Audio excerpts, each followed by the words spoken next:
그러면 이제 ETC로 넘어오게 되는데요. 네네. ETC 시장은 제가 지금 20년 동안 한 게 ETC 시장이에요. 말 그대로 이제 전문 의약품 시장이라고 얘기를 하고 싶은데, 그냥 뭐 처방받아서 약국에서 산다라고 얘기하게 되면 조금은 뭐랄까, 와닿지 않을 것 같아요. 뭔가 좀 전문성도 없어 보이고. 그래서 일단은 그렇다면 우리가 이제 ETC 시장에서는 이제 크게 이제 국내 회사와 이제 우리가 흔히 알고 있는 이제 글로벌 회사가 이제 크게 나눠질 수 있습니다. 우리나라에서. 네네. 근데 그 부분은 나중 챕터에서 우리가 좀 얘기를 해볼 텐데, 우리나라 국내 회사들이 한 300군데 정도 넘는 거로 되어 있고, 그다음에 이제 보통 한국 제약 바이오 산업이라는 어떤 큰 틀 안에서 이제 저희가 그 확인해 볼 수 있는데, 사실 이제 디테일 제약력의 핵심이 바로 이제 처방 의약품 시장이 될 거고, 그리고 이제 향후에 이제 이쪽 일을 하고 싶은 분들도 아마 대부분 다 이런 처방의약 시장 쪽에 좀 관심을 두고 계실 거예요. 혹시 아까 우리나라가 100년 정도 됐다고 했는데 역사가, 우리나라가 아까 얘기했죠. 우리 국내 회사는 카피를 제네릭 위주의 회사고 글로벌 회사는 오리지널의 회사다라는 거는 일반적으로 좀 많이 들어보셨죠? 아니요, 그런 얘기도 오늘 전 처음 듣는 거예요. 아무것도 모르시네요. 아니, 기자가 뭘 다 알고 있다고 생각하시면 안 돼요. 알겠습니다. 일반적으로 이제 보통 얘기할 때 연구 개발이 많은 쪽은 글로벌 회사가 많습니다. 예. 아무래도 전통이라든가 자본 네. 규모나 시장 규모가 다르니까요. 맞습니다. 네. 예, 아스피린도 그렇고 페니실린도 그렇고 아까 네. 처음에 얘기했듯이. 근데 우리나라 시장은 아직까지는 인제 신약 개발을 많이 아까 의약불업 이후부터 아까 많이 네네. 시작한다고 했죠. 그래서 그러다 보니까는 카피, 그러니까 보통 제네릭 회사들이 좀 많고 그거로 매출을 많이 끌어올렸던 건 사실입니다. 근데 그게 꼭 나쁘다고 얘기하고 싶지는 않아요. 그 예. 제네릭이 뭐고 도대체? 네네. 그 설명을 좀 해주시면 좋겠어요. 보통 우리가 오리지널은 신약 물질부터 이제 개발을 찾기 시작합니다. 이제 아스피린 같은 게 버드나무 잎에서 이제 찾게 된 건데. 버드나무 잎에서요? 예. 근데 보통 우리가 신약 물질을 찾을 때 화학 구조에서 찾는 경우도 있고, 그 다음에 이제 이런 우리 식물에서 찾는 경우도 있어요. 예를 들어서 항암제 같은 경우에도 대장암에 쓰이는 그 약물 중에 하나도 그것도 식물에서 발견한 그 성분을 발견한 거거든요. 그러니까 뭐 그만큼 이제 오리지널이라는 거는 이렇게 신약 물질을 발견을 하고 그거를 사람에게 사용할 수 있게끔 또 여러 가지 임상 단계를 거치겠죠. 그런 임상 단계를 통해서 자기만의 연구와 개발 노력이 들어간 약을 오리지널이라고 하고, 단순히 그렇다고 발견했다고 오리지널인 게 아니고 법적으로 얘기하면 그게 이제 패턴트를 이제 특허권을 갖게 되는 거예요. 그러니까 이거를 복용했을 때 병이 낫는다라는 게 증명이 돼야 그렇죠. 된다는 거죠. 예. 그러니까 좀 시간이 많이 걸릴 겁니다. 뭐 뒷부분에 좀 얘기가 있겠지만. 뭐 예를 들면 뭐 헛개나무가 뭐 피로 회복에 좋대.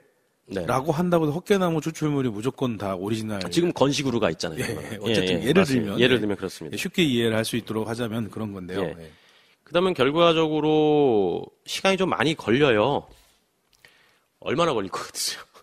약 하나 개발하는데. 글쎄요, 한 10년? 10년. 그 정도 걸리지 않을까요? 왜냐하면 임상을 해야 되니까. 맞습니다. 보통 10년이고요. 길게는 20년까지 가는 연구가 개발하는 약도 특히 이제 뭐 희귀약이라든가 항암제 같은 경우에는 그가 더 힘들겠죠. 예, 그렇게 개발을 하고 실질적으로 기초 연구하고 탐색하는 게 예를 들어서 10,000개다 그러면은 그게 쭉 오게 되면은 몇 개 정도 남을 거예요. 내가 봤을 때는 한 5% 이내밖에 성공하는 약은 별로 없어요. 예, 그만큼 초기 개발 투자가 제약회사가 가장 많이 들어가고. 뭐 어려운 것도 있겠지만 회사가 감당 못할 테니까요. 연구팀을 계속 편성해서 몇십 년을 갈 수는 없잖아요. 맞습니다. 그러다 보니까는 회사 입장에서는 위험 부담이 클 수밖에 없죠. 예. 바꿔 말하면 신약 개발 안 하는 쪽이 더 이익이다. 그렇죠. 네. 그렇다고 해서 우리나라가 과거 유럽이나 미국처럼 그런 개발이나 연구에 했던 게 아니고 어떤 활명수를 만들고 동동구리무 만들고 어떤 규모의 산업으로서 했던 기업이고 하다 보니까 장사 잘 됐어요. 왜냐면 서양에 비해서 우리가 이제 1950년도 이제 6.25 끝나고 나서 약이 없었잖아요. 네네. 예. 그러니까 약 하나만 있으면은 아까 만병통치약이라는 말처럼 그렇게 사용됐기 때문에 또 연구 개발에 대한 어떤 니즈가 좀 떨어졌고, 사실 있다고 하더라도 국가적으로 그게 지원이 돼야 되는 부분도 아까도 얘기했잖아요. 국가가 항상 끼어 있다고. 아니 임상이라는 부분은 사람의 생명과 관련된 부분이기 때문에 그런 시스템이 모든 게 다 되어 있어야지만 그렇죠. 가능한 뭐 겁니다. 앞으로 많은 생명을 구하겠지만은 그 생명을 구하자고 실험으로 사람을 죽일 수는 없으니까. 맞습니다. 다행히도 최근에는 우리나라가 전 세계에서 이런 시스템적으로는 거의 뭐 넘버 원이라고 얘기해도 과언이 아닐 정도로 굉장히 많이 발전을 한 상태입니다. 어쨌든 간에 지금 이런 과정에서 2000년도에 의약분업하고 실질적으로 아마 2010년도부터 어떤 가시권 안에 들어왔던 것 같아요. 그래서 우리나라에는 지금 어떻게 보면 좀 창피한 얘기지만은 우리나라가 순수 개발해서 우리가 지금 판매를 하고 있는 약은 한 30개밖에 안 되는 거로 식약처에서 보고를 하고 있어요. 그러니까 그만큼 힘들다는 거죠. 실질적인 신약 개발한 역사로 놓고 보면은 대단하다고 볼 수 있는 건데 제약 역사 120년을 놓고 보면은 한심한 거죠. 예. 그 외국은 그동안 어마어마한 신약들이 쏟아져 나왔고 많은 임상들이 진행됐었고 그리고 그걸 통해서 지금 우리나라의 어머님 아버님들이 큰 베네핏을 얻고 계시죠. 그래서 그런 부분이 하지만 우리나라는 이제 그걸 깨달은 지가 조금 늦었다. 그렇다면 이제 오리지널이 그런 거라면 제네릭은 이제 그런 결과물을 가지고 만드는 거네. 예, 제네릭 같은 경우는 보통 화학 구조를 이제 그대로 따온 거예요. 이미 패턴트가 풀리겠죠. 보통 패턴트가 10년에서 15년 정도가 갖는 거로 제가 알고 있습니다. 네네. 약물 같은 경우에. 그러면 10년, 15년 동안은 만들고 싶어도 우리가 복제를 할 수가 없어요. 법적으로. 그러다 보니까는 과거에는 그런 패턴트 기간이 딱 끝나는 순간 국내에 있는 유수의 기업들이 달라붙죠. 뭐 우리가 하는 예로 우리가 비아그라가 패턴트 풀렸을 때 얼핏 듣기로 150개의 카피약이 나왔다는 얘기를 들었었어요. 근데 왜 사람들이 알고 있는 건 없죠? 다 죽은 거죠. 그러니까 유통도 그렇고 프로모션도 그렇고 그다음에 뭐 여러 가지 법적인 제재에도 걸리는 거죠. 그래도 그러니까 쉬운 거 같지만 쉽지 않은 거군요. 그럼요. 그러니까 만든다고 또 팔리는 게 아니라는 거예요. 그러니까 지금 생각나는 건 88정이라든가 99정 이미 시장을 선점했죠. 제네릭 시장을. 예. 뭐 그렇듯이 이렇게 우리나라는 이제 패턴트가 풀리면 그 약물을 화학 구조를 복제를 하는 겁니다. 화학 구조를 복제를 해서 이제 출시를 하는, 흔히 이걸 제네릭 약물이라고 표현을 하는데. 바꿔 말하면 제조에 대한 자신감은 있는다는 거네요. 빠른 속도로 복제를 할 수 있다. 맞습니다. 뭐 우리나라가 지금 300개 업체가 지금 제약회사가 있다고 하지만 실질적으로 제조 생산할 수 있는 거는 아마 여러분들이 머릿속에 생각하고 있는 회사들, 유한양행, 종근당, 한미, 대웅, 뭐 등등. 아, 한미가 우리나라 회사였어요? 이름이 한미라서 미국이랑 합작한 회사인 줄 알았는데. 아주 여기서 농담하시면 안 되죠. 아니, 저 농담이 아니라 진담이었어요. 네. 한미가 굉장히 많이 성장을 했어요. 한미가, 좀 다른 얘기를 빠지지만 한미가 처음에 의약분업 전에 좀 회사가 굉장히 작은 회사였습니다. 제가 알기로는 그 회장님께서 이제 약사님으로 알고 계시고, 뭐, 종로나 을지로 쪽에서 약사 일을 하다가, 네, 그 당시만 해도 굉장히 그 제약회사라는 개념이 없었잖아요. 네네네. 그러니까 조그만 생산 공장에 있는 제약회사를 인수했다고 제가 들었어요. 예, 100% 맞지는 않겠지만. 그래서 그걸 지금까지 키워오신 분이고, 지금 주가가 지금 거의 30만 원대예요. 대단하신 분이시죠. 그래서 제가 알기로는 20년 만에 어마어마하게 크게 성장했던 회사였고. 어쨌든 300개 제약회사 중에서 약을 제조할 수 있는 몇 안 되는 회사 중에 하나다. 맞습니다. 어쨌든 그런 회사들이 이제 막 시작 개발을 이제 하기 시작하는 거예요. 연구센터도 많이 투자하고 예전에 어떤 투자의 개념보다는 이제 제조, 생산, 프로모션 개념이 더 많았다면 지금 투자가 굉장히 많이. 그래도 R&D를 한다 맞습니다. 이렇게 보는 게 맞겠네요. 그래도 R&D 투자가 외국에 비해서는 뭐 10분의 1 수준밖에 안 된다라고 지금 얘기를 하고 있으니까. 그 정도인데 신약이 30개가 나왔다는 거는 대단하다 이렇게 말할 수 있는 거예요. 우리나라 국민성을 보면 정말 대단한 거예요. 오리지널과 제네릭 이야기하면서 이야기가 좀 길어지고 있는데요. 네네. 근데 처음에 원래 저희가 제약 시장이 두 개로 나눠져 있다. 그래서 OTC와 ETC 그 얘기하다가 제네릭과 오리지널 얘기로 넘어오게 됐거든요. 네네. 자, 다시 ETC 이야기의 본론으로 좀 들어가야 될 것 같아요. 네. 사실 OTC도 중요하지만 근데 왜 ETC의 이제 신약 개발이 왜 중요한가라는 거는 뭐 신약 개발하는 게 중요하죠. 그거에 대해서 부정하는 사람은 아무도 없을 거예요. 네네. 근데 이걸 조금 우리가 좀 관점을 좀 달리해서 생각해 보면 혹시 제약 주권이라는 용어를 들어보신 적 있으세요? 저는 오늘 다 처음 들어본 네. 얘기들이. 사실 제약 주권이라고 얘기하는 제약업계 담당자들을 사실 만나본 적은 없는데 사실 주권이라는 건 우리가 국민의 주권이잖아요. 네네네. 예, 투표할 의사가 있고, 난 대한민국 국민이다. 뭐 이런 뜻이면 그걸 약간 좀 제약적으로 보면 이제 제약 자국화라는 개념이라고 좀 생각해 볼 수가 있어요. 그래서 왜 국내에 그 ETC 시장의 신약 개발이 왜 중요한가는 이런 제약 주권의 문제 때문에 저는 말씀을 드리고 쉽게 말하면 싶습니다. 식량 자급률처럼 약도 자급률이 있어야 된다라는 그런 네, 의미가 맞습니다. 될까요? 그러니까 쉽게 얘기하면은 약품을 개발하고 생산하고 또 공급하는 해당 국가가 갖는 권리가 있는 거예요. 그게 하나 얘기했던 뭐 오리지널의 특허권이 될 수도 있지만 결국은 이런 약품을 개발하고 생산하고 공급하는 어떤 이런 문제가 없다면 결국 자국민이 손해를 보는 거잖아요. 그러니까 예를 들어서 코로나19 치료제가 나왔는데 네. 대한민국만 공급을 안 해주겠다 이런 일이 벌어지면 그 극단적인 사례이긴 네, 하지만 극단적으로 예를 들면 그렇죠. 그럼 네. 우리나라만 환자만 지금 혜택을 못 받는 상황이 되잖아요. 네네네. 그럼 한 가지 재미난 그런 에피소드인 건 예를 들면 이제 국경 없는 의사에서 이제 많은 활동들을 이제 해외에서 특히 이제 아프리카라든가 이게 좀 못 사시는 나라들에 많이 이게 지금 봉사활동을 하시잖아요. 그렇죠. 혹시 인도는 제약업계로 따지면은 굉장히 시장이 크고 그다음에 제네릭 시장에서도 굉장히 좀 파워가 있는 네네.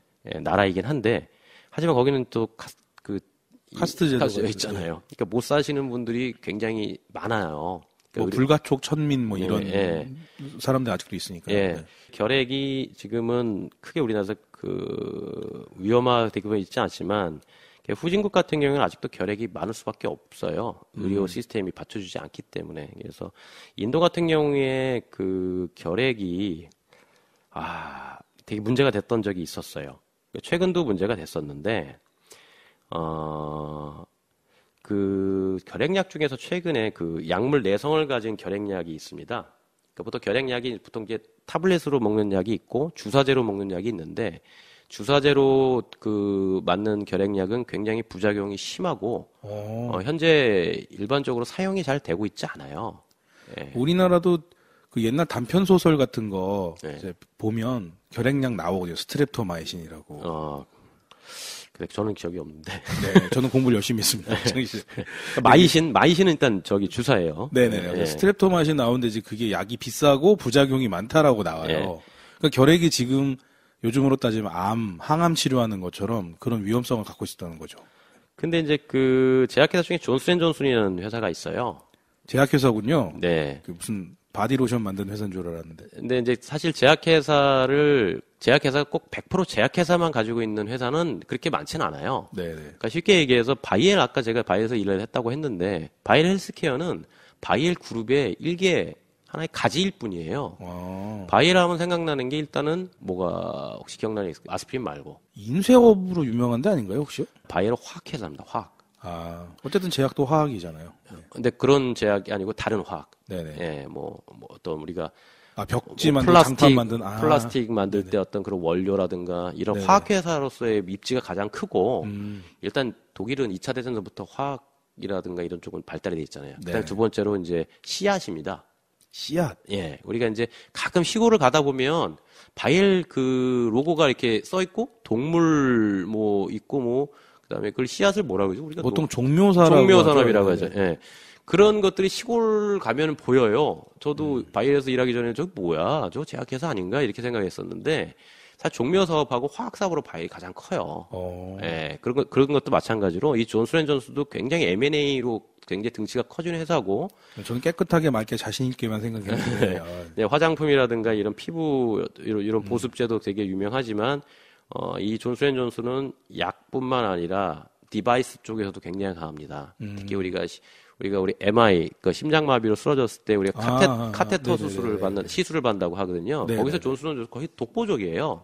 그만큼 다각화되어 있는 회사인데 이 회사에서 이제 베다큘린이라는 결핵약을 개발을 했는데 이 결핵약이 이제 약제 내성이 있는, 그러니까 우리가 내성이 생기면은 약이 안 듣잖아요. 근데 결핵 같은 경우에 내성이 생기면 정말 답이 없거든요. 돌아가실 수밖에 없는 거거든요. 근데 가장 필수적인 약인데 이런 약제 내성이 있는 사람에 위해서 이제 그 베다킬린이 이제 FDA에서 허가를 받았어요. 그런 2017년도 조사에 따르면 이런 베다킬린을 드실 수 있는, 그러니까 약제 내성 결핵이 있는 사람이 약 5만 5천 명 정도로 추산이 된다고 합니다. 대부분 후진국 사람들이겠죠. 예. 물론 뭐 대부분의 사람들도 선진국에서도 사용을 되고 있어요. 근데 이 베다킬린이라는 약을 아프리카라든가 이런 인도의 결핵 환자들한테 치료를 하기 위해서 국경 없는 의사에서 굉장히 노력을 많이 했었어요. 아, 이 약을 쓰려고요? 예, 예. 아무래도 쓸 수밖에 없죠. 왜냐하면 기존의 주사약은 맞았는데 다시 재발하고 그다음에 부작용도 강하니 당연히 WHO 권고사항에 맞게 이 베다킬린을 쓸 수밖에 없는 거예요. 국경 없는 의사에서는. 의사다 보니까 좋은 약을 쓸 수밖에 없는 거죠. 근데 대부분 혜택을 많이 못 받은 경우가 생기겠어요. 왜 그런 거예요? 일단 이 제약회사가 사실 이 베다킬린을 만들기 위해서 또 저는 정확히 모르겠지만 굉장히 많은 시간과 또 돈이 소요가 됐을 거예요. 연구개발비들이. 네네. 그러니까 또 회사다 보니까 주주의 가치를 위해서 어느 정도 약가가 책정이 됐겠죠. 근데 약가가 됐는데 6개월치 드시는데, 그러니까 우리나라 돈은 100만 원이라고 제가 들었어요. 오, 싼 금액은 아니네요. 6개월을 먹는데 100만 원이면은 지금 우리나라에서 그러니까 우리나라에서는 먹힐 수 있는 금액이겠지만 사실 결핵이 만약에 우리나라에서 100만 원이면 먹는 사람 별로 없을걸요. 사실 결핵약 다 보험되고 그러니까 하나에 뭐 해봤자 뭐 몇천 원 되지도 않아요. 네네네. 근데 그걸 최소 6개월 정도를 장기적으로 복용하는 결핵약이 그게 100만 원이라는 거에 인도 사람들 입장에서는 먹을 수가 없는 거예요. 근데 그러다 보니까는 그런 움직임들이 국제의약품기구에서 야 이거 너무 비싸지 않냐 그래서 그럼 40만 원 내려줄게라고 이렇게 뭐 선심 쓰는 건 아니지만 어쨌든 간에 가격을 내린 게 40만 원까지 내렸어요. 6개월 동안에. 근데도 불구하고 인도 결핵에서는 그게 혜택을 많이 못 받은 거예요. 일단은 뭐 2018년만 해도 280만 명이 진단을 받았대요, 인도에서. 아, 결핵 진단을? 네.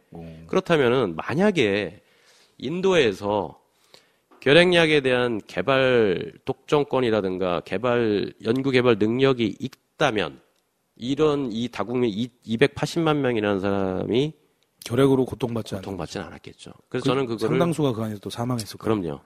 그러니까 이 제약 주권이라는 게 굉장히 중요한 거고 이 제약 주권이란 관점으로 봤을 때 우리나라가 지금 이렇게 신약을 비록 30개밖에 아직은 안 되고 물론 지금 막 몇백 개의 신약 물질들은 지금 등록은 돼 있다고 들었어요. 그래서 연구 중인 그렇죠. 네. 그걸 연구하고 해외 수출도 하고 여러 가지 방법을 통해서 하고 있는데 이렇게 제약 주권이란 관점을 봤을 때는 결국은 국가 경쟁력의 문제가 되는 거예요. 예. 아까 뭐 코로나 약물도 얘기했지만 만약 그게 미국의 길리어드라는 굉장히 큰 회사 중에 하나거든요. 예? 그 회사가 우리가 또 수입을 해야 될 거 아니에요. 약을. 그렇죠. 저도 지금 다국적 회사 다니고 있지만 다 수입해야 되는 약이에요. 근데 그 수입 약들이 비싸잖아요. 우리 국내 회사보다. 네네. 그러다 보니까 이런 제약 주권이라는 걸 생각했을 때 약품 개발을 하고 생산 공급하는 건 굉장히 중요하다. 이런 점을 좀 말씀드리고 싶고 우리나라는 이렇게 30개밖에 되지는 않았지만 이 시작은 비록 작지만 나중엔 창대하리라 저는 그렇게 생각하고 있고 그래서 이쪽 업계에 관심을 두는 제약 영업을 하고 싶은 분들이 계신다면 좀 장기적으로는 되게 도움이 될 수 있다. 뭐 이렇게 얘기를 하고 싶어요. 예. 근데 오늘 뭐 첫 번째 내용으로 제약 세일즈에 대해서 이야기하기에 앞서서 제약 산업에 대한 이야기들을 좀 폭넓게 해봤는데요. 예, 그만큼 제약 세일즈는 변화를 요구한다 이렇게 볼 수도 있겠네요. 맞습니다. 우리 약 그냥 단단하게 특장점 얘기해주고 그냥 약물을 팔고 그거에 대한 월급 받고 인센티브 받는다라는 개념으로 일을 시작하려면 그분은 장기적으로 크게 성장하지 못해요. 그리고 꼭 제약 영업만 한다는 보장이 없잖아요. 그 시장을 정확하게 이해하고 있고 미래에 대한 인사이트가 있다면 충분히 마케팅으로도 옮길 수도 있고 또 뭐 기획으로도 갈 수 있고 그렇죠. 기획으로 갈 수도 있고 또 국내 회사는 정확하게 어떤 조직 구조로 되어 있는지 제가 잘 모르겠지만은 갈 수 있는 부분들이 굉장히 많아요. 심지어는 뭐 교육부로도 갈 수도 있는 거고. 그래서 일단 시장 자체에 대한 인사이트가 굉장히 필요하고 단순히 이제 어떤 양적인 지식 내가 약에 대해서 많이 알아. 의사보다 또는 약사보다 내가 더 많이 알아. 이런 게 중요한 게 아니고, 또 회사도 마찬가지죠. 우리는 그냥 뭐 30가지, 50가지 또는 100가지 카피 약물을 딱 브로셔에 있어요. 그럼 이거 써주세요. 이렇게 얘기해요. 다 카피해요. 그런 양적인 게 중요한 시대가 이제 끝났다라는 거예요. 이렇게 이제 코로나도 이제 오면서 더 느꼈던 건 그런 거죠. 이렇게 팬데믹이 이제 딱 끝나게 되면 이제 양이 중요한 게 아니고 이제 질적으로 가야 된다라는 생각을 하기 시작할 거예요. 근데 결국 이 질적인 약물을 개발한다는 거는 그만큼 R&D 투자가 많아져야 된다는 거고, 그거에 따른 위험 부담을 충분히 회사가 가지고 가야 된다는 거고, 그러려면 다양한 포트폴리오가 또 생기겠죠. 왜냐면 주식할 때도 이쪽에서 망하게 되면 저쪽에서 우리가 또 유지를 해주듯이, 내가 이쪽 한 개의 연구 개발을 조 단위로 투자를 했는데 망하게 되면 회사 자체가 큰 위험에 빠지잖아요. 그럼 회사 입장에서는 또 다양한 포트폴리오, 아까 OTC도 하나의 또 그런 관점에서 생각하시면 돼요. 비록 작지만 ETC에 대한 연구 개발 비록 OTC에서 벌어서 그쪽으로 줄 수도 있는 거고. 예. 그러니까 회사 입장에서는 이제 그 사업을 다각화로 할 수 있는, 예전처럼 그냥 이거 개발했어? 만들어. 쉬운 약인 것 같아. 망할 것 같지는 않아. 만들어. 판매해. 우린 영업이 커. 이런 단계가 아니고, 한쪽에선 계속 수많은 연구 인력들과 수많은 비용들이 개발 투자가 되고, 하지만 한쪽에서는 그 위험 부담을 레버리지를 좀 그 밸런스를 맞추기 위해서 또 다른 포트폴리오, 심지어는 부동산 사업하는 제약회사도 있습니다. 그래서 이제 제약회사가 지금은 단순히 약물을, 특히 아직 우리나라에서는 아직 그 초기 연구 개발비라든가 이런 위험 부담을 감수하기가 힘든 상황이기 때문에 뭔가 지금 투자를 많이 하고 있어요. 제약회사가.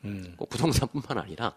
그러니까 뭐 투자를 한다는 거는 그 사업이 뭔가 조금씩 방향성이 약간씩 바뀌고 있다라는 거예요. 그러니까 가장 쉬운 게 M&A가 되겠죠. 네네. 그건 일반적으로 누구나 다 그냥 아는 거고. 근데 M&A인데 예전에는 그냥 회사 대 회사로 이렇게 딱 M&A가 되는 경우인데 지금은 회사가 다 품목별로 또 M&A를 하는 경우도 있어요. 자기 전문 분야로. 그렇죠. 예. 최근에 이제 화이자 이제 센트룸처럼 이제 컨슈머 헬스케어 쪽 파트, 그러니까 우리가 얘기하는 OTC 파트, 일반 약속 파트 중에 하나가 그 글락스랑 또 이렇게 합병이 됐어요. 근데 화이자는 그대로 있지만 그 사업뿐만 이렇게 합병이 돼 나가는 거예요. 항암제도 마찬가지예요. 전체 항암제 사업부가 가는 경우도 있지만 일부 약에 판권을 주는 경우도 있고, 아니면 항암부 사업부 자체가 팔려나가는 경우도 있고. 그러니까 최근에 이제 샤이어라는 이제 회사가 이제 유럽 회사가 있었는데 이제 일본의 다케다로 또 합병이 됐어요. 항암제 사업부만. 그러니까 다케다는 점점 등치가 커지는 거죠. 항암제 사업으로요. 항암제 사업뿐만 아니라 기존의 다른 약들도 있잖아요. 전체 파이가 커지고 회사들은 여러 가지 파이프라인의 약물들을 다 가지게 되는 거예요. 그러니까 문어발식으로. 그러니까 등치는 되게 커져요. 근데 좀 장사가 안 되면 문어발 하나 딱 자른다고 해서 문어가 죽지는 않잖아요. 그렇죠. 네, 그런 식으로 되게 좀 사업이 되게 유연하게 좀 바뀌고 있다라는 얘기를 하고 있고, 그러니까 인수합병 같은 경우는 굉장히 쉬워요. M&A 저쪽 회사 뭐 사오고 주고 팔고, 그다음에 또 기술을 또 이전하는 경우도 있죠. 내가 이렇게 기술을 했는데 내가 이거 기술은 내가 갖고 있는데 이걸 상용화 시킬 만한 위험 부담, 보통 벤처 회사들이 보통 있잖아요. 이거 원천 기술은 갖고 있는데 이걸 큰 기업에 파는 거죠. 그럼 그 큰 기업에서는 그 기술을 다시 상용화 시켜서 제품화 시키는 거고, 이런 것도 있고, 그다음에 이제 조인트 벤처라는 게 이제 되게 좋은 사례가 있어요. 좀 스타트업 비즈니스 비슷하게 하는 거군요. 네, 저도 이제 MBA 하면서 좀 더 봤는데 어렵더라고요. 이제 M&A 중에 하나긴 한데 누가 먹히고 누가 먹고 이런 개념이 아닌 거예요. 그래서 우리나라에서 가장 조인트 벤처로서 지금 독보적인 거는 한국테바라는 회사가 있습니다. 네네. 한독테바. 네, 한국테바가 아니고. 그러니까 테바라는 회사는 이탈리아 회사예요, 원래. 이탈리아 제네릭 회사인데 미국에 진출을 했고 잘 정착을 했어요. 네네. 그런 다음에 한국으로 또 넘어왔죠. 그쪽 회사들도 이제 다국적 회사니까. 네. 제네릭 회사입니다, 순수. 네, 이런 산업의 변화랑 또 이제 세일즈가 같이 또 맞물리는 거죠. 그래서 한독테바라는 그 주제로는 제가 다음에 한번 또 따로 얘기하고 싶어요. 어쨌든 그 제약 세일즈맨을 지향하시는 분들도 이런 내용들을 포괄적으로 알아둬야 자신의 이제 진로 설계를 할 수 있다. 이런 이야기가 되겠네요. 오늘 첫 시간인데 굉장히 광범위한 주제 이야기들을 꺼낸 것 같아요. 할 얘기가 아직 더 많은데. 네, 뭐 계속하면 됩니다. 예. 국내 회사들이 이제 투자자의 개념, 그러니까 방향성이 이제 바뀐다고 얘기를 했잖아요.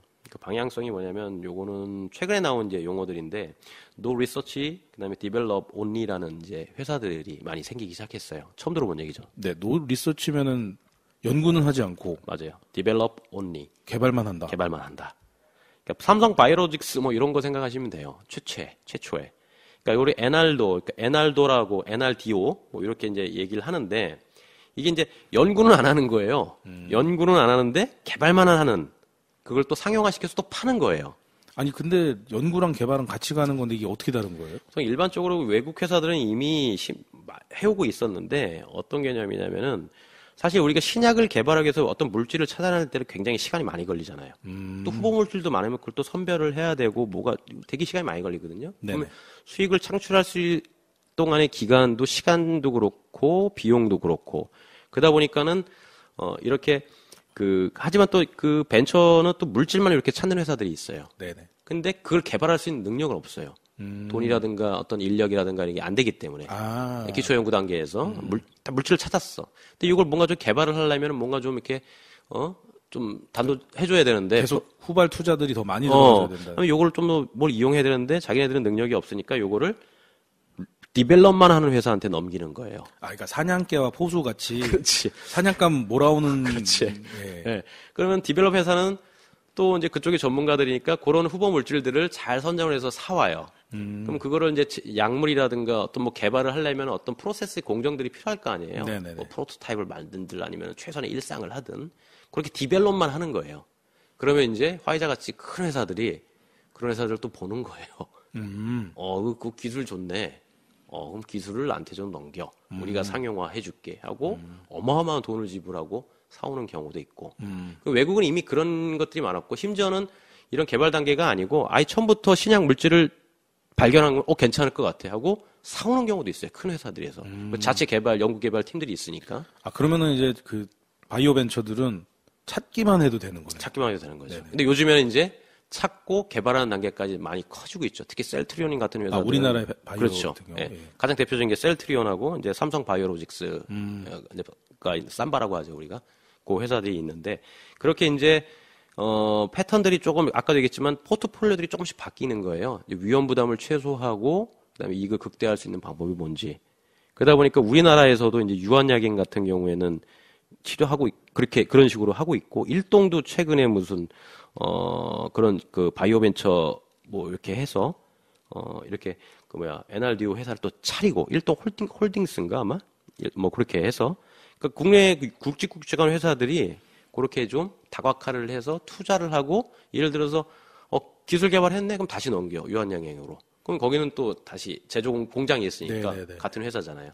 그 얘기해서 또 판매하고 그런 일들이 많이 벌어지고 있어요. 예. 그러니까 어찌 보면은 적과 아군의 경계도 모호해지는. 예. 네. 예전에 경쟁과 대립이 있었다면 지금 상호 협력과 더 큰 시장을 확보하기도 한다.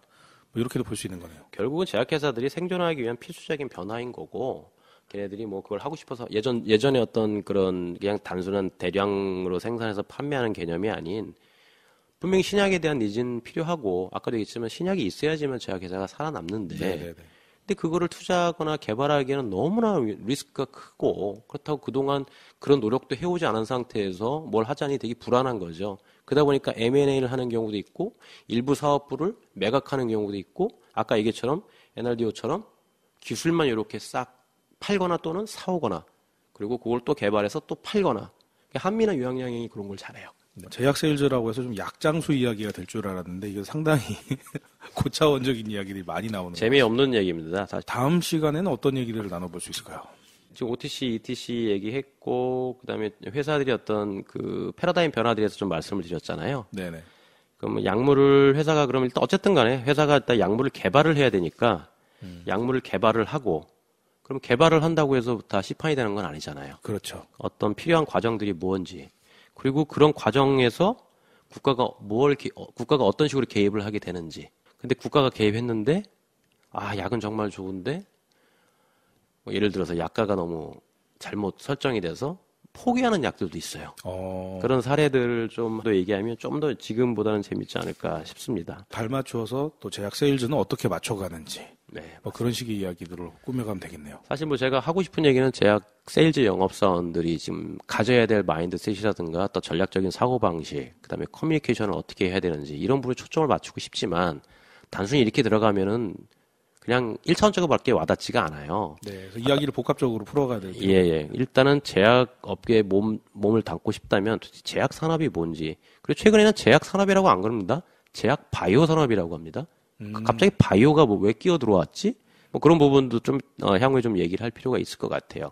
단순히 오리지널, 제네릭만 있는 게 아니고 이제 오리지널, 제네릭, 바이오, 시밀러라는 또 다른 카테고리가 생겼고, 그다음에 또 나중에 또 재밌는 얘기 하겠지만, 그다음에 어떤 약이 있을까요? 위조약이라는 게 또 있어요. 아까 화장실에서도 많이 봤던 위조약에 대한 얘기도 우리가 좀 윤리적인 차원에서 좀 얘기할 필요가 있을 것 같아요. 그건 아마 비아그라라든가 기존에 화장실에 많이 붙어 있는 거로 얘기를 풀어간다면 조금 더 와닿을 것 같아요. 아마 좋은 사례들이 좀 있어요. 해외에. 뭐 그런 분들도 얘기하면 재밌을 것 같습니다. 네, 지금까지 20년 차 베테랑 영업 김 부장님과 함께 했습니다. 다음 시간에 뵙겠습니다. 감사합니다. 감사합니다.